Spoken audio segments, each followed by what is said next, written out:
Thunder tore across the sky. Rain slammed against the stained glass windows of Halvern Keep as servants ran through the corridors in panic.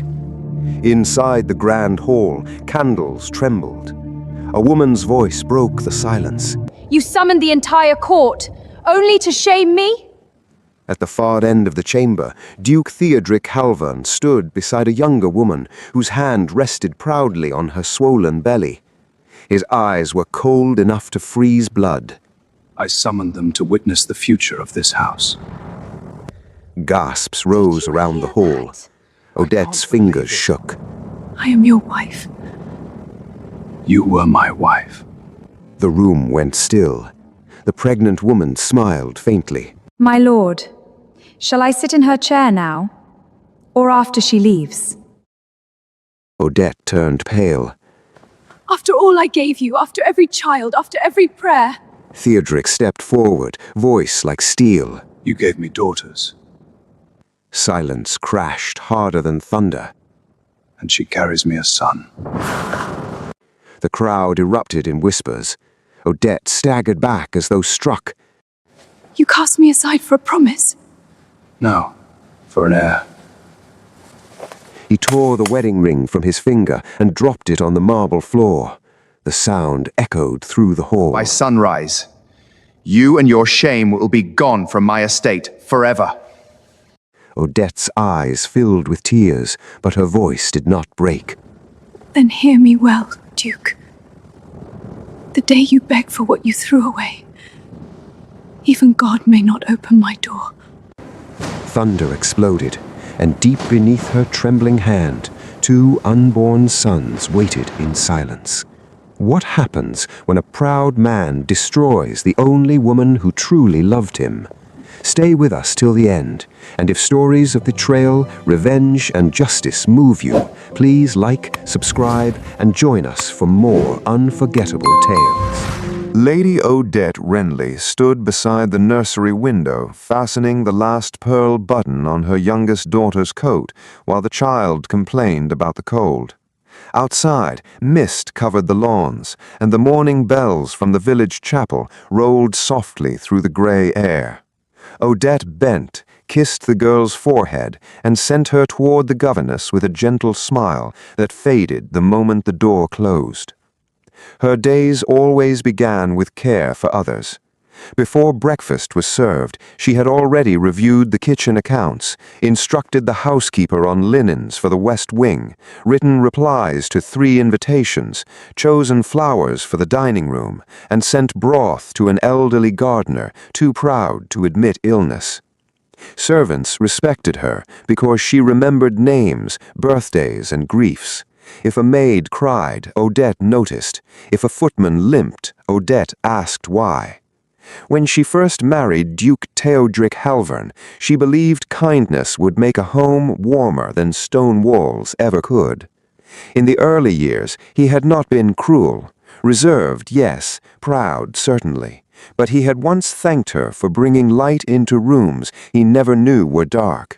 He had ridden beside her through spring fields, placed shawls over her shoulders when evening winds rose, and listened when she spoke. Those memories now felt like letters written in fading ink. At breakfast, silver covers were lifted from dishes of kedgeree, buttered toast, poached eggs, grilled tomatoes, smoked kippers, and preserves from last summer's berries. The Duke entered late, already dressed for riding. He kissed neither wife nor child. He took coffee, read correspondence, and asked only whether the stablemaster had returned. Our middle daughter has a fever.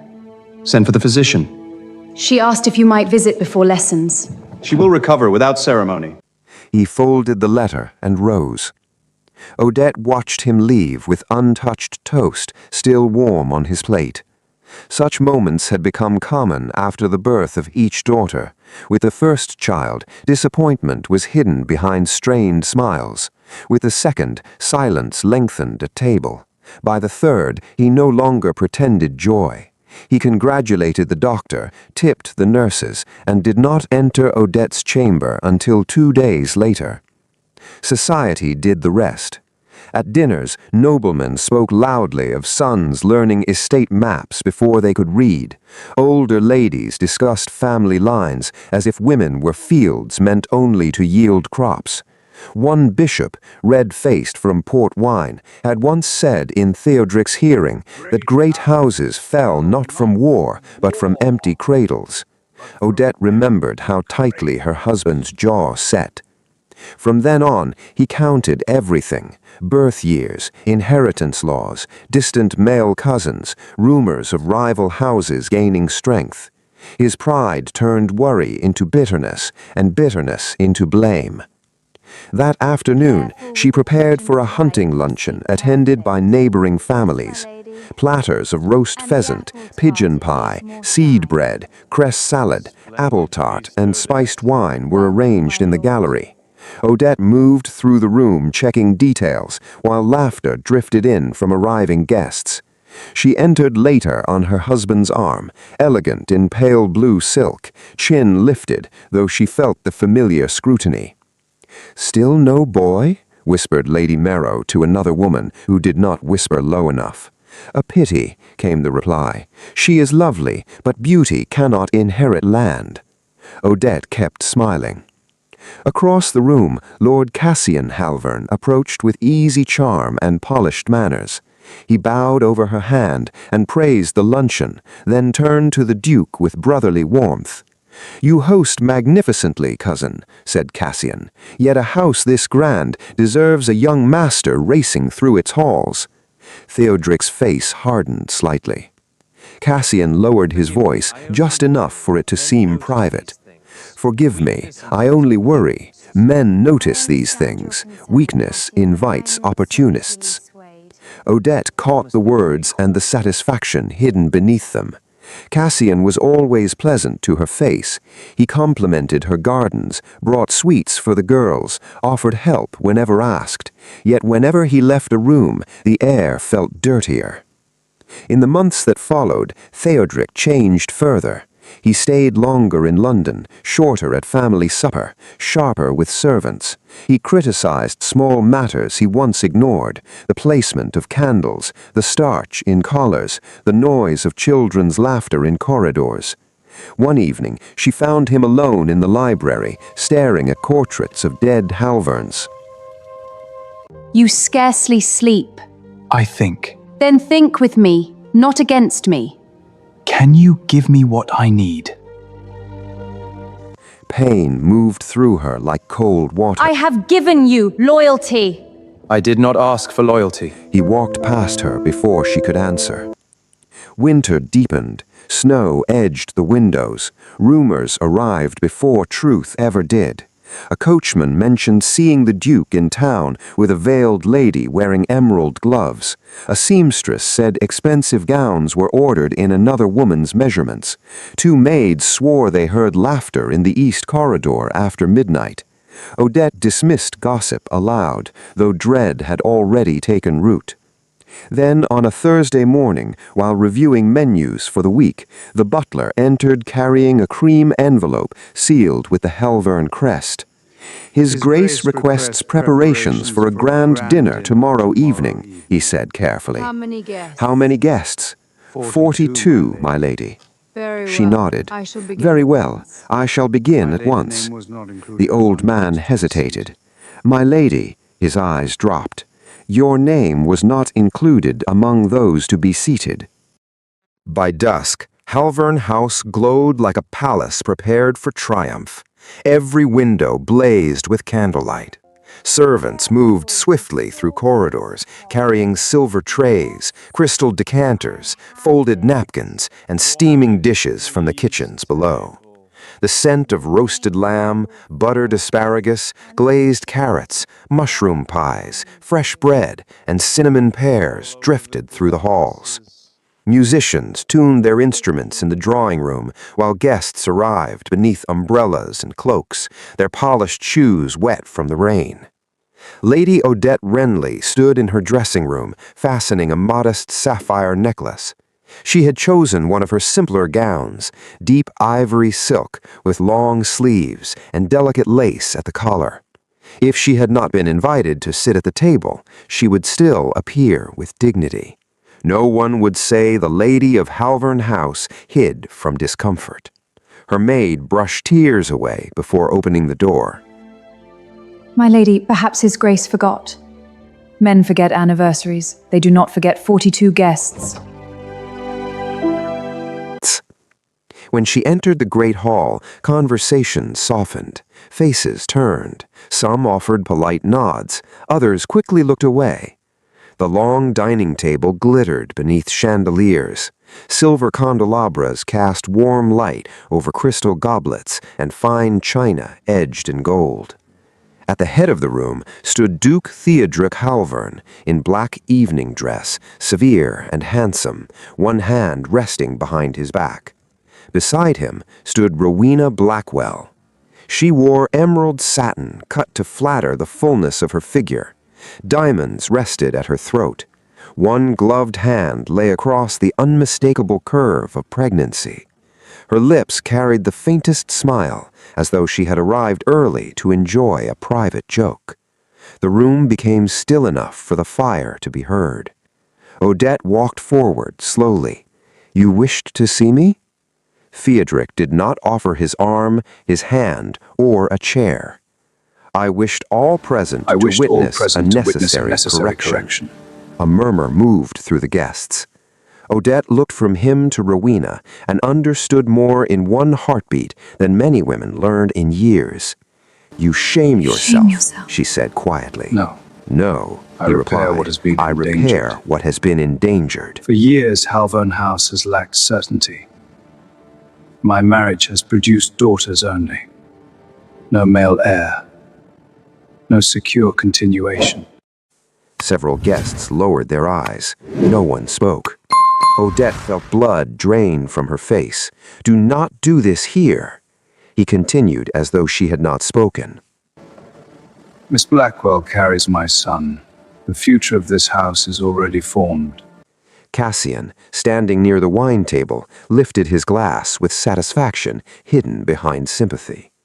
Odette steadied herself on the back of a chair. You parade another woman before your children's mother and call it honor? I call it necessity. You call cruelty by finer names. Theodric's expression hardened. From this evening, Rowena Blackwell assumes management of Halvern House. He nodded toward the housekeeper, who approached trembling. "Lady Odette Pease." The woman hesitated, then held out a hand. Odette slowly removed the ring of household keys from her belt. Keys to stores, linen rooms, accounts, wine cellars, and staff offices. Symbols of years of labor and trust. She placed them one by one. Theodric was not finished. "Her chambers are to be prepared for Miss Blackwell." Rowena's smile deepened. "Her jewels belonging to Halvern are to remain with the estate." Odette touched the sapphire necklace at her throat and unclasped it herself. "Take it," she said. "Stone never made a lady." Theodric stepped closer, voice low enough to sting. "You will leave tonight." A sharp pain moved through her lower body. She pressed a hand discreetly against her side, assuming grief had turned physical. "And where shall I go?" "That no longer concerns me." She looked around the room. Men who praised her dinners stared at their plates. Women who borrowed her cooks studied candle flames. No one would risk offending a duke. Odette lifted her chin. Then let it be remembered that when power was tested, it hid behind silence. Rowena moved gracefully to the head chair and sat in Odette's place before the servants had even removed the previous napkin. She smoothed the tablecloth and asked for wine. The insult was so complete it almost freed her from pain. A small leather bag containing a cloak, gloves, and a few plain garments was brought to her. Nothing more. Rain battered the front doors as they opened. Cold wind rushed inside. No escort came forward. Odette turned once to look at the man she had served, defended, and loved. He had already taken his seat beside Rowena. She spoke clearly enough for every soul in the room to hear. I will never beg for a place where love never lived. Then she walked into the storm. Rain struck her face like thrown gravel. The road beyond the gates was dark, slick, and empty. Her shoes soaked through within minutes. Another wave of pain tightened across her body, sharper this time, but she kept moving, believing heartbreak had simply found new ways to wound. A mile from the estate, she saw a roadside cottage with smoke rising weakly from its chimney. Light flickered through cracked curtains. She knocked once before the world tilted. When she woke on a narrow bed, an elderly widow hovered nearby with a basin of water and worried eyes. "You collapsed in the mud," she said gently, "and if I know anything after 6 children of my own—" She paused, then placed a hand over Odette's trembling fingers. "My dear, you are with child." The widow's name was Mrs. Bramble, a small woman with rough hands, soft eyes, and the habit of speaking kindly even when life gave no reason for it. Her cottage stood near the edge of a narrow road, lined with hedges and wet fields, far enough from town that gossip arrived late and left quickly. She asked few questions.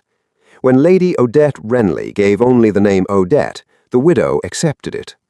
The months that followed were hard and quiet. Odette helped where she could, sweeping floors, peeling potatoes, mending shirts, and carrying water when the dizziness allowed it. Morning sickness left her weak. Fear kept her awake. Shame visited often, though it belonged to another man.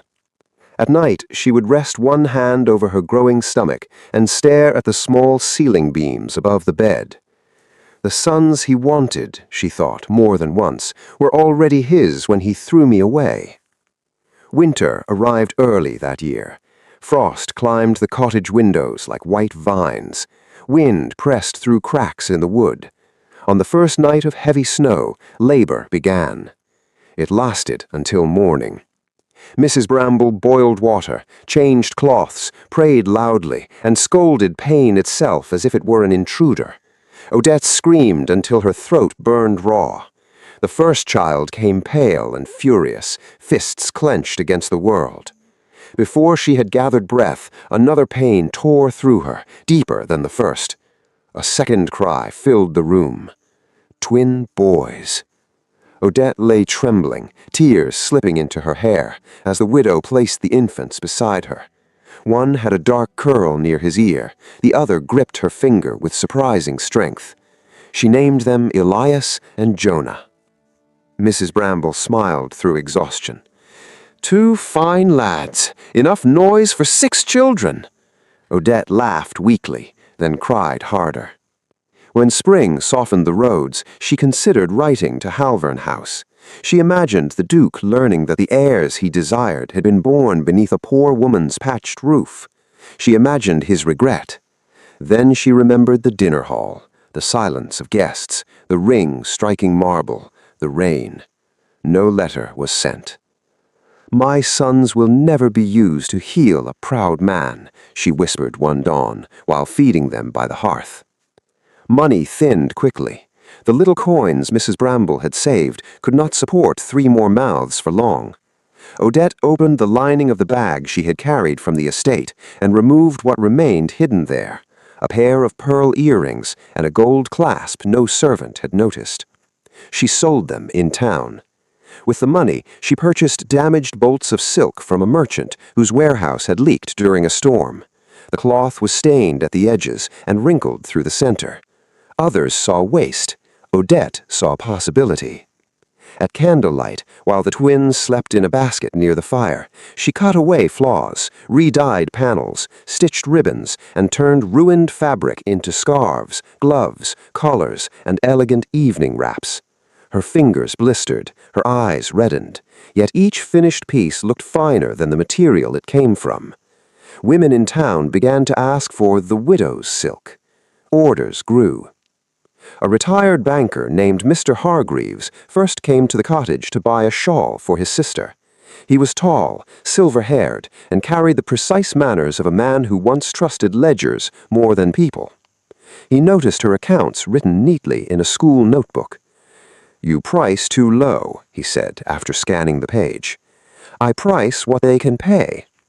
"You must also price what you are worth." He returned the next week with tea, proper account books, and unsolicited advice. He taught him margins, contracts, supply chains, and the danger of relying on one buyer. He explained how money should be moved, protected, and multiplied. Odette learned quickly. Within a year, she rented a small workroom in town and employed 2 seamstresses. By the 3rd year, she supplied shops in neighboring counties.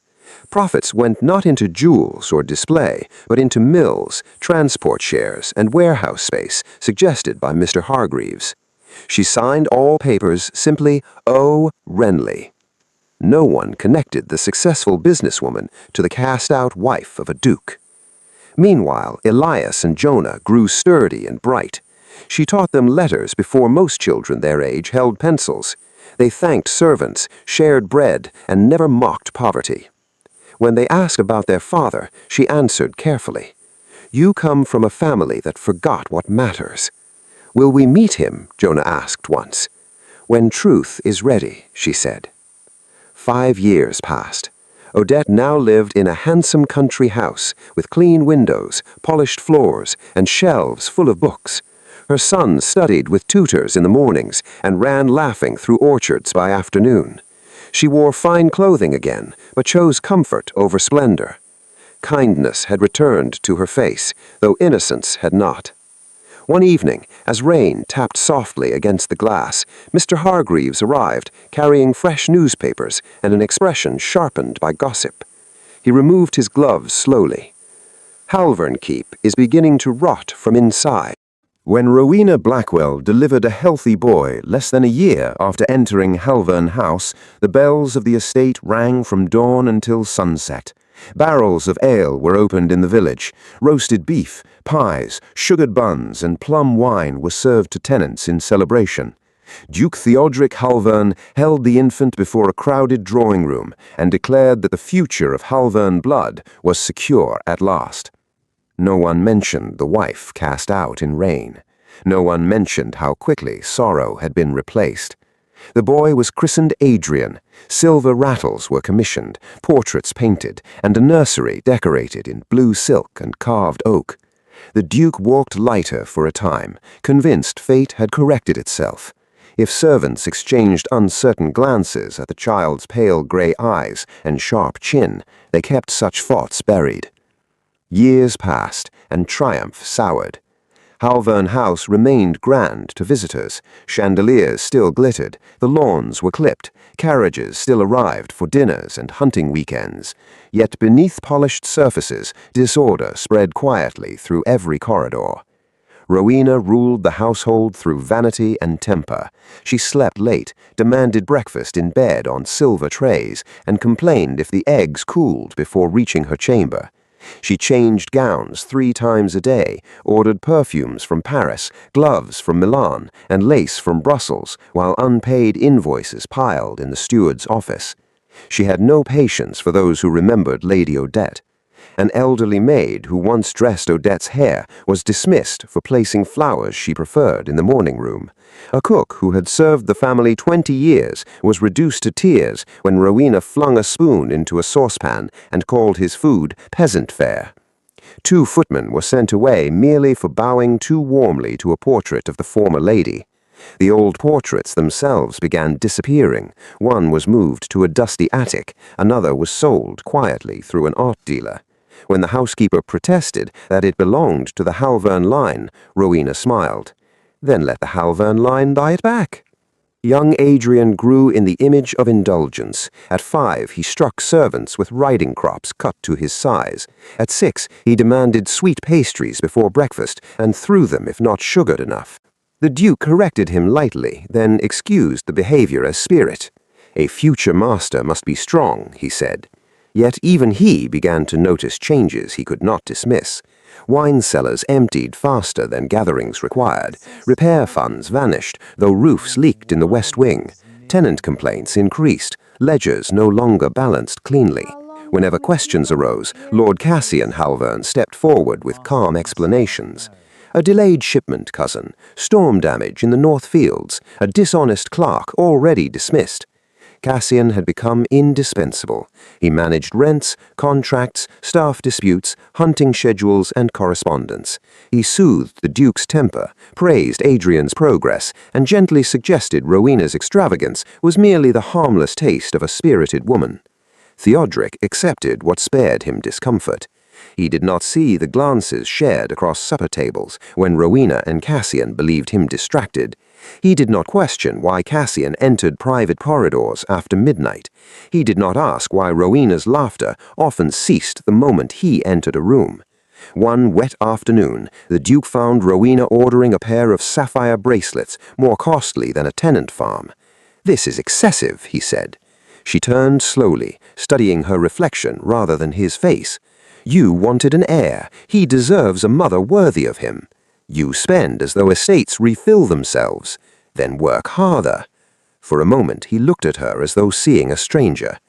Cassian entered before anger could settle. "Cousin, the buyers from Kent await your signature." The tension dissolved into paperwork. Days later, Theodoric announced he would travel to inspect distant lands after reports of poor harvests and unpaid rents. He would be gone 3 nights, perhaps 4. Rowena kissed his cheek before servants. Adrian waved from the staircase without leaving his sweet pudding. Cassian insisted on remaining behind to oversee matters. The Duke departed after sunrise in a black motorcar, its tires crunching over gravel while mist still clung to the gardens. By afternoon, rain began. By evening, it hardened into sheets against the windows.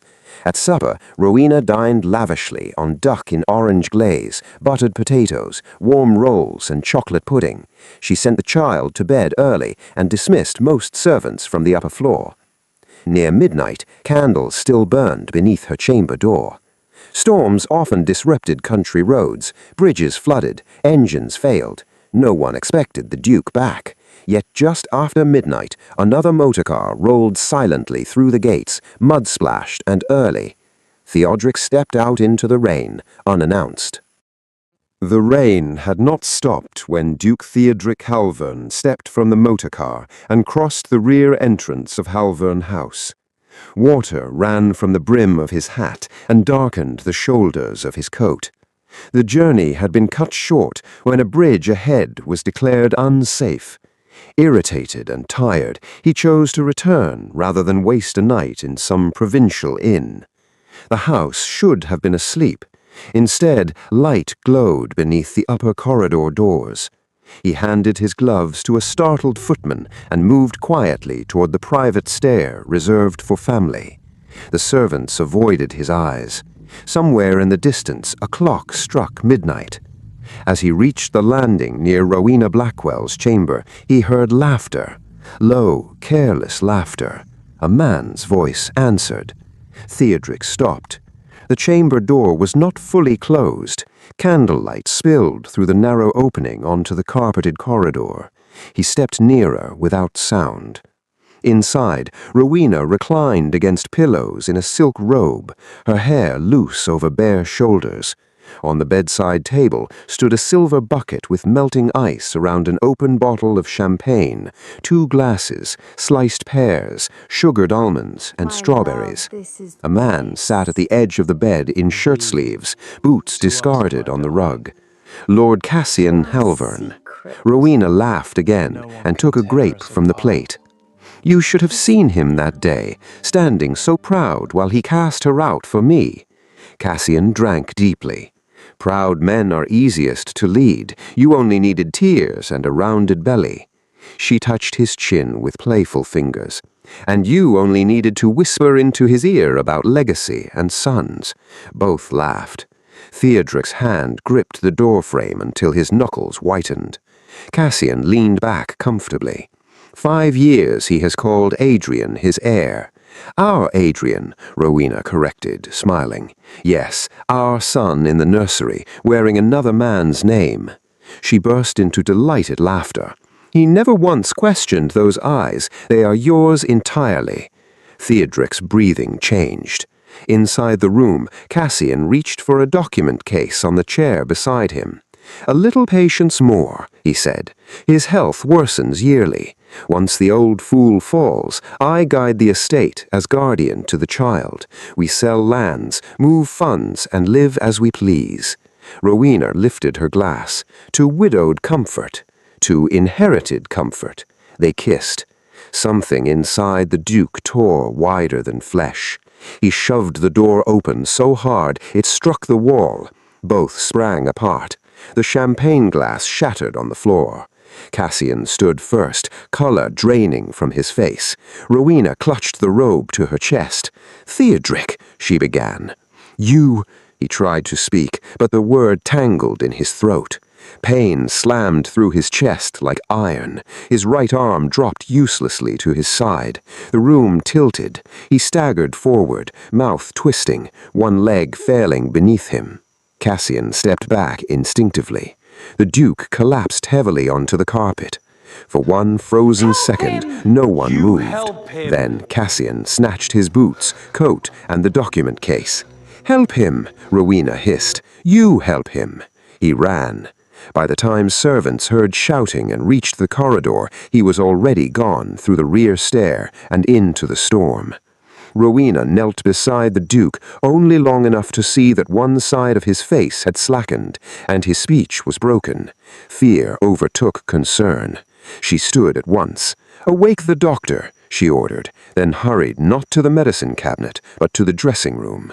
Servants rushed in around the fallen man, while Rowena dragged trunks from wardrobes. She filled them with velvet jewelry cases, deeds, bank papers, cash boxes, pearl sets, fur wraps, and gowns folded carelessly. She sent a maid to fetch Adrian from the nursery.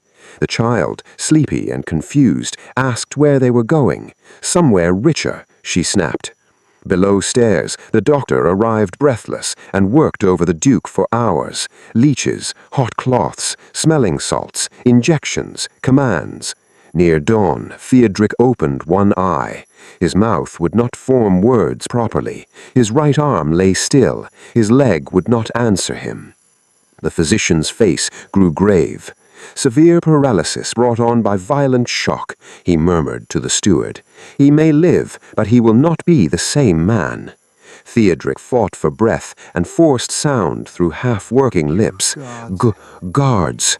The steward bent close. "Detain her." Men ran upstairs. They found Rowena at the rear entrance, trunks stacked beside her, Adrian crying in a coat thrown over nightclothes. Jewels spilled from an overfilled case onto the floorboards. She screamed that she was mistress of the house. She threatened lawsuits, scandal, ruin. No one listened. By sunrise, she was locked in the east guest room under watch. The storm had passed. Grey light crept across Halvern House, revealing broken glass, muddy carpets, and a silence deeper than any night before it. In the sick room, Theodric stared at the canopy above his bed, unable to turn his head fully, unable to move half his body, unable to outrun memory. For the first time in years, his voice carried no command, only regret. Where is Odette Wenley? The weeks after the collapse changed Halvern House more than any war could have done. Duke Theodric Halvern no longer strode through halls with polished boots and sharp commands. He sat in a wheeled chair near the library fire, one side of his body heavy and unresponsive, his speech slower, his temper replaced by a silence servants had never known. He needed help to dress, help to eat, help to turn pages. The humiliation of dependence carved through him daily. Yet pain sharpened what pride once dulled. Ledgers were brought to him, receipts, deeds, jewelry inventories, letters, household accounts, rental books, and dismissed complaints he had never bothered to read. Hour by hour, he uncovered theft hidden beneath years of trust. Payments to false suppliers, land sold below value, family silver missing, funds moved through names tied to Lord Cassian Halvern. Cassian had vanished completely. Searches were ordered in London, Liverpool, and the ports. Nothing returned but rumours of a gentleman travelling under another name. Rowena Blackwell was brought before the household in the morning room, where she once gave commands from velvet chairs. Now she stood in plain clothes, pale with fury, while clerks listed seized property on long sheets of paper. Jewels purchased with estate funds were taken, cash boxes emptied, imported gowns packed away. Her allowance ended before witnesses. Young Adrian was formally removed from succession records. The family solicitor read the declaration aloud while senior staff stood present. Rowena spat insults until her voice cracked. When she was driven from the gates with only personal clothing and a modest sum, no servant wept. The house seemed to breathe easier after she left. Still, none of it brought peace. One rainy afternoon, while reviewing old medical correspondence, the Duke found a physician's note dated the week after Odette's exile. It referred to symptoms likely of early pregnancy, reported by a village widow who had sought advice for a gentlewoman refusing to name herself. His hand shook. More records followed, dates of missed courses noted discreetly by a former maid, a purchase of infant cloth in a northern village months later, a parish baptism entry listing twin boys born to O. Renly. The room blurred before him. He demanded witnesses. Mrs. Bramble, older now but sharp-eyed, was brought under escort. She recognized him at once and did not curtsy. She was carrying your children when you cast her into the storm. 2 sons, nearly died bringing them into this world. The words struck harder than illness. Merchants then spoke of a prosperous northern lady with twin boys who bore the Holven eyes, the Holven brow, the Holven stubborn chin. Tutors praised their manners, tenants admired their kindness, investors respected their mother. The Duke sent for portraits of his own father and grandfather. He stared from those painted faces to the descriptions given. There was no doubt left. He had destroyed the one woman loyal to him and thrown away the heirs he worshipped in theory. That night he dismissed everyone. The fire burned low. Rain tapped the windows. Servants outside the library heard sounds no one thought possible from such a man. Sobbing. Not elegant tears, but broken, choking grief dragged from a chest too full of regret. By morning, his eyes were swollen and his jaw set. "Prepare the carriage," he ordered. The physician protested at once. "Travel may worsen your condition. The roads are rough, the weather cold. Prepare it." Blankets were packed, hot bricks wrapped for his feet, tonics loaded beside documents, and a velvet case containing the Holven signet ring. The journey north took long hours over wet roads and fields washed silver by mist. He said little, staring through the carriage glass at farms, villages, and hedgerows, passing like years he could not reclaim. At last, the driver slowed before wrought iron gates taller than a man. Beyond them stood not a cottage, not hardship, not ruin, but a grand manor of pale stone, with glasshouses, trimmed gardens, fountains, and rows of workers unloading bales of silk under the crest, Renly House. The iron gates of Renly House opened without hurry. Duke Theodoric Halvern sat stiffly inside the carriage, gloved hands trembling against the blanket across his knees. He had prepared himself to see struggle, perhaps modest comfort, perhaps resentment sharpened by poverty. He was prepared for none of what stood beyond. A wide drive curved through winter gardens, carefully kept even in cold weather. Stone urns held evergreen shrubs clipped into elegant shapes. Glass houses shimmered beside the east lawn. Workers moved with purpose near warehouses where bolts of silk were being unloaded from wagons. Men tipped hats respectfully as the carriage passed. Women carrying ledgers crossed paths with clerks in tailored coats. This was not survival.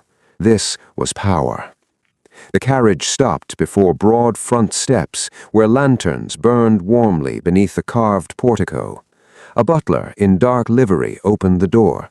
His Grace, the Duke of Halvern. The title sounded smaller here than it ever had at home. Then she appeared. Odette Renly descended the steps with measured grace, wearing a deep blue wool gown trimmed in black fur. Pearls rested simply at her throat. Her hair was arranged without excess. Nothing about her asked to be admired, yet admiration followed naturally. She looked stronger than beauty. She looked finished with fear. Theodric tried to rise too quickly and nearly stumbled. The butler steadied him. Shame colored his face. Odette noticed, but did not react. "You have traveled far," she said. Her voice held no bitterness. That wounded him more than anger might have done. "I came to speak with you. You have arrived." She stepped aside. "Come in." The entrance hall smelled faintly of cedarwood and fresh bread. Floors shone. Paintings lined the walls, not ancestors demanding reverence, but landscapes, mills, ships, and portraits of workers gifted by grateful families. A fire burned in the morning room where tea had been laid with butter biscuits, sliced oranges, warm scones, and silver pots. No display was careless. Everything spoke of earned wealth. Two boys entered moments later, carrying books under their arms. They stopped when they saw the visitor. Theodric's breath caught. They were perhaps 5 years old, upright and alert, dressed neatly in gray coats and polished shoes. One had a small dark curl near his temple. The other narrowed his eyes in thoughtful caution. Both carried the Halvern face so plainly it felt like judgment. "Elias, Jonah," Odette said gently. "This is Duke Halvern." The boys bowed because they had been taught manners. Neither smiled. Theodric's voice shook. "My sons." Odette did not correct him, but neither did she soften the truth. "They are boys first. Titles come later." He looked at them as starving men look at food they cannot touch. "May I speak with them? You may greet them." He reached for words and found none worthy. He asked about studies instead. Elias spoke of Latin lessons. Jonah preferred maps and engines. Their voices were clear, respectful, and free of fear. Everything Adrian had not become. When the tutor led them to the schoolroom, silence settled. Theodric turned back to Odette, eyes wet. "I was deceived." "No," she replied calmly. "You were willing to be deceived." He opened his mouth, then closed it. "I have come to ask forgiveness. I forgave you years ago." Hope flickered across his face. She extinguished it gently. "I forgave you so I could sleep in peace, not so I might return." He leaned forward in the chair. "I was proud, blind, foolish. Name any fault and it is mine. Come back with me. Let the boys take their place. Let me mend what remains. You cannot mend by possession what was broken by contempt." Tears rolled down one side of his face. "I loved you once. You loved what I gave you: order, loyalty, silence. When sons mattered more than truth, you cast me out before strangers." He bowed his head. "You did not lose me because of Rowena. You lost me because appearances mattered more to you than character, and sons mattered more than the woman beside you." The room stayed quiet except for the fire. After a long while, she spoke again. "The boys may know who their father is. They may visit Halvern when they are older, if they choose. They will inherit what is lawful, but all of it will happen on my terms, not yours." He nodded weakly, grateful for crumbs where once he commanded feasts. As servants helped him back to the carriage, he turned once more. "Odette." She waited. "I am sorry." "I know," she said. The gates closed behind him as dusk settled over the grounds. The road back seemed longer. When he reached Halvern House, no lamps had been lit in the front windows. No laughter waited in the halls. No one watched for his return. only a vast estate and the sound of his own wheels fading into silence. Duke Theodric Halvern asked for the family solicitor, the steward, and every household ledger to be brought to the library. Rain touched the windows, while coal fires burned low and steady. He signed papers slowly with his left hand, each signature less elegant than the last. His will was rewritten in full. The greater estate, lands, investments, and title revenues would pass to Elias and Jonah in equal measure, held in trust under the guidance of Odette Winley until they came of age. Smaller bequests were left to loyal staff. Nothing remained for flatterers, distant opportunists, or the memory of Rowena. When business ended, he gave another order. Bring back her portraits. Dust-covered paintings were carried down from attics and storage rooms. One by one, images of Odette returned to the hall she once brightened. In one, she stood in garden sunlight, holding roses. In another, she sat beside a piano, eyes calm and hopeful. Servants hung them in silence. Corrupt staff who had stolen under Rowena's rule were dismissed. Wasteful contracts were cancelled. Accounts were repaired. Yet though order returned, warmth did not. The Duke took meals alone in the morning room. Poached fish, broth, bread, and tea were placed before him on silver trays. Much of it went untouched. He spent long hours near the fire with blankets over his knees, staring at portraits and hearing footsteps that never came. He wrote letters often. To Odette, he apologized again without excuse. To Elias and Jonah, he enclosed books, maps, and small mechanical puzzles. Replies arrived neatly written, always courteous. Thank you for the atlas. We have begun learning rivers. Mother says proper gratitude matters. We hope your health improves. No letter ever asked when he would visit. At Renly House, life moved forward without bitterness. Odette expanded her silk mills into 3 counties. Looms clattered from dawn until evening. Women once trapped in poverty earned fair wages beneath clean roofs. Her sons studied history, languages, engineering, and estate management. They were taught firmness without cruelty, confidence without arrogance. When asked about their father, she answered truthfully, but never poisoned their hearts. 2 winters later, snow settled over Grand Halvern grounds in a white hush. The Duke's breathing had grown weaker for weeks. One night, after servants banked the fire and withdrew, he lay beneath heavy blankets in the great chamber that once felt like power itself. No wife held his hand, no child waited nearby, no laughter traveled the corridor. Only the ticking clock, the fading fire, and silence. By dawn, he was gone. At the reading of the will, drawing rooms across the county erupted in astonishment. Noble families who once praised his choice now whispered over teacups and newspapers. Everything had passed to the twin boys of the wife he had cast out. Months later, Odette walked through one of her largest mills, while sunlight poured through high windows onto rows of shining silk. Workers greeted her warmly.